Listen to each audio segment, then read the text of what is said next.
Welcome back, everybody, for another deep dive. Today, we're going to be looking at the world of stock market success. Oh, yeah. And, we've got a big stack of books here by and about some of the most legendary traders in history. Yeah. These are the folks who not only made millions, Right. but they've really cracked the code of this world, this very unpredictable world. It is fascinating, isn't it? It is. We think about stock market success Yeah. as being about having some secret formula, Mhm. or being a math whiz or something like that. Right. But what these books really reveal is that it's so much more about psychology, Okay. you know, the psychology of winning and Yeah. losing. Yeah, so let's talk about that a little bit. Yeah. We've got books by traders like Jesse Livermore, Oh, yeah. who made and lost fortunes multiple times, Right. and more modern figures like Mark Minervini, who've Yeah. built incredible track records. Yeah. What surprised you most about the mindset of these market masters? One thing that really jumped out at me was the emphasis on risk management. Okay. It's almost counterintuitive. Yeah. We tend to think of these guys as big risk takers. Right. But in reality, they're incredibly disciplined about protecting their capital. Mm. In his book, Trade Like a Stock Market Wizard, Mark Minervini calls it the cardinal rule of trading. So it's not about swinging for the fences on every trade. No. It's about staying in the game. Exactly. Okay. One of the books talks about this concept of gambler's ruin, Okay. which basically means that even if you have a slight edge, if you bet too big too often, you can wipe yourself out completely. Oh. It's like thinking you can double your money at the roulette table every time. Yeah. Eventually, the odds will catch up with you. Right, right. That makes a lot of sense. And it reminds me of something that I struggle with, Oh, yeah. which is loss aversion. Oh, yeah. That feeling that losing $100 hurts way more than gaining $100 feels good. Of course. Did these traders talk about that at all? Absolutely. Yeah. It's a very human tendency, Yeah. and it leads to some really bad decisions in the market. Yeah, for sure. One of the traders, I believe it was Nicholas Darvis, Okay. who was actually a dancer before he became a trader, Oh. talks about how he used to sell his winners too early Mm. because he was so afraid of losing the profits. Yeah. He had to train himself to overcome that fear. It's funny, you think someone who's comfortable performing on stage would be immune to that kind of fear? You would think. But it shows you how deeply ingrained these psychological biases are. Oh, yeah, for sure. And another one that I know that comes up often is the sunk cost fallacy, Right. which is the tendency to double down on bad decisions just to justify past actions. Oh, yeah. I think one of the books had a story about this guy Yeah. who kept buying more and more of this failing stock Yeah. because he couldn't admit to himself that he'd made a mistake. Right. He ended up losing a fortune. Oh, yeah.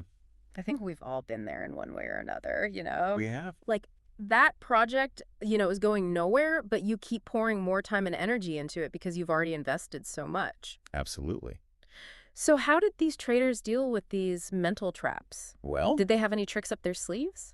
what I found really fascinating was that they were very self-aware. Hmm. They recognized their weaknesses, Okay. and they developed systems to overcome them. Okay. For example, one of the traders realized that he always sold at break-even, Hmm.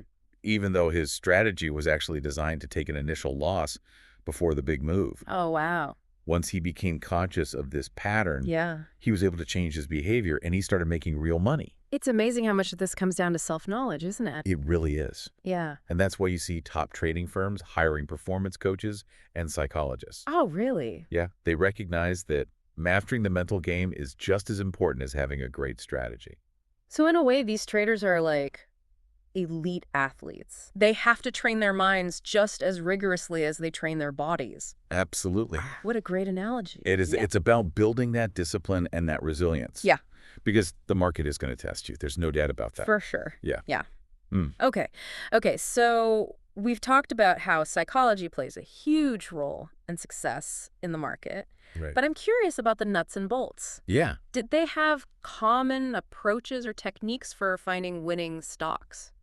That's where it gets really interesting. Yeah. Because there is no one-size-fits-all formula. Right. But there are some recurring themes in their approach. Okay. And one that really stood out to me Yeah. was this idea of what one trader called uncommon edges. Okay. And these are patterns or signals that most investors just completely miss Yeah.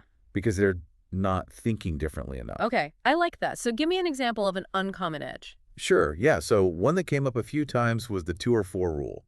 And this is a way of identifying stocks that have the potential to be like huge winners Okay. by looking for those that jump 20% or more Wow. within 4 weeks of hitting a new high price. So it's kind of like spotting a runner Yes. who suddenly surges ahead of the pack in a race. Exactly. You want to kind of get on board before they really take off. Exactly. It's about recognizing that momentum early on, Yeah. before it becomes obvious to everyone. Right.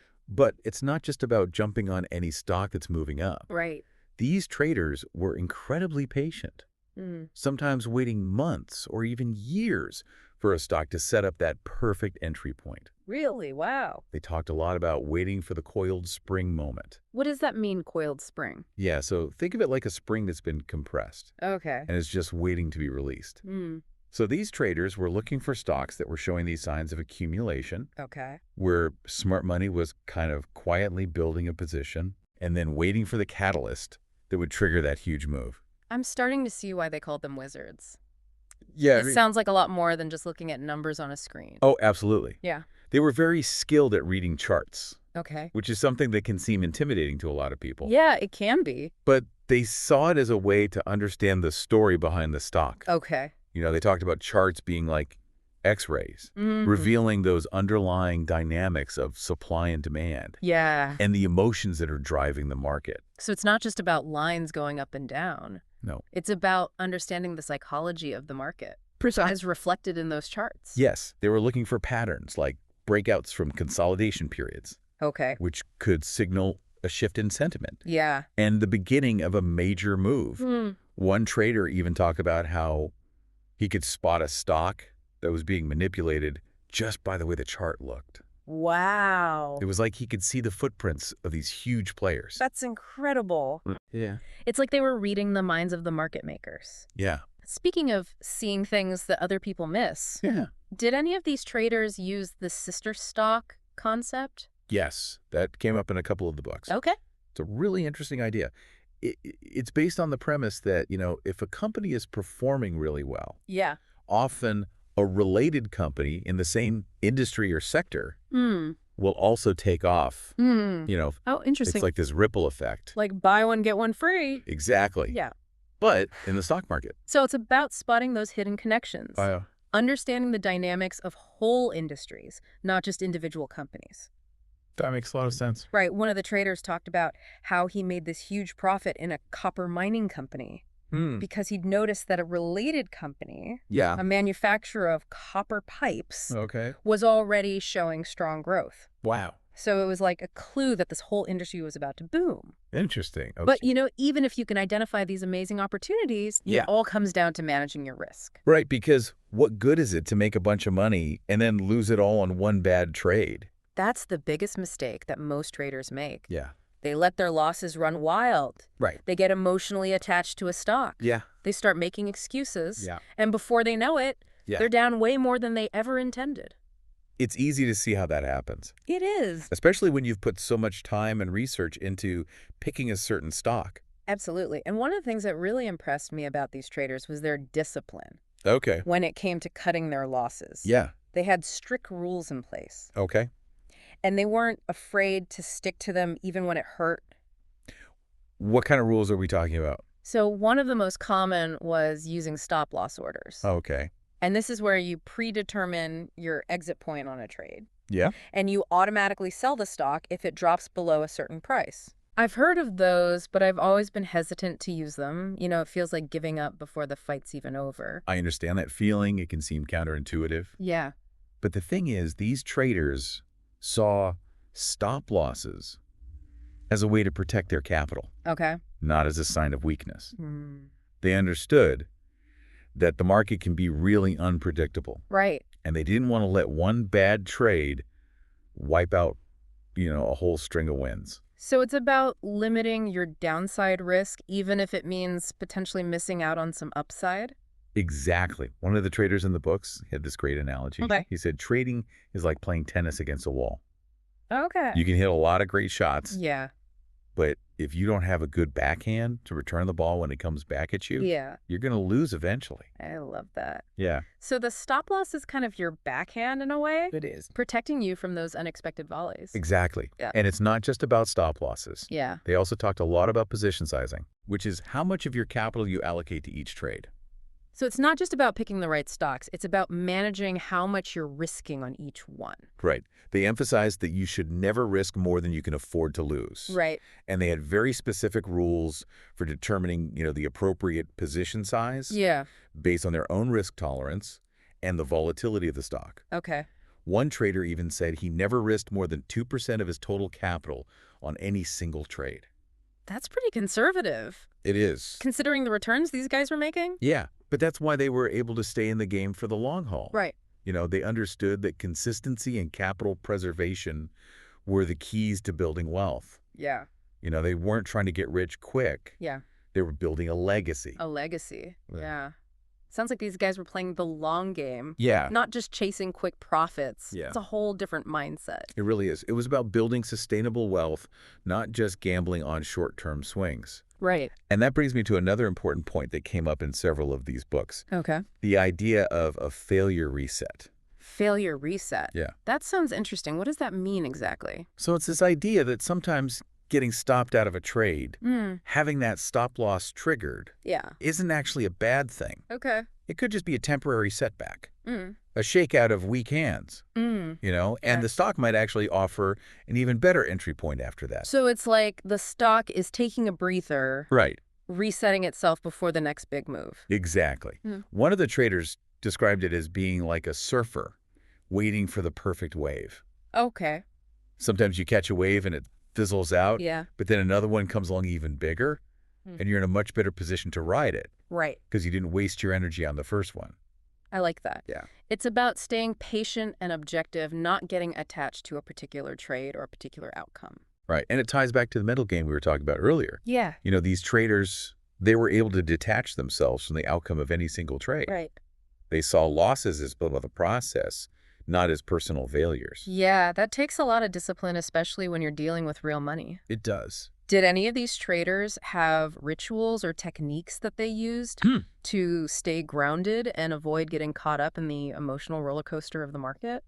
Several of them talked about the importance of having a routine outside of trading. Okay. Things like exercise, meditation, Yeah. spending time with their families, Right. activities that help them to kind of clear their heads and stay balanced. So it's about maintaining that perspective, Yeah. reminding yourself that there's more to life than just the next trade. Absolutely. Yeah. One of the traders, I think it was Stanley Druckenmiller, Okay. who was George Soros's right-hand man for a number of years, Yeah. talked about how he used to take long walks in nature Mm. to detach from the stress of the markets.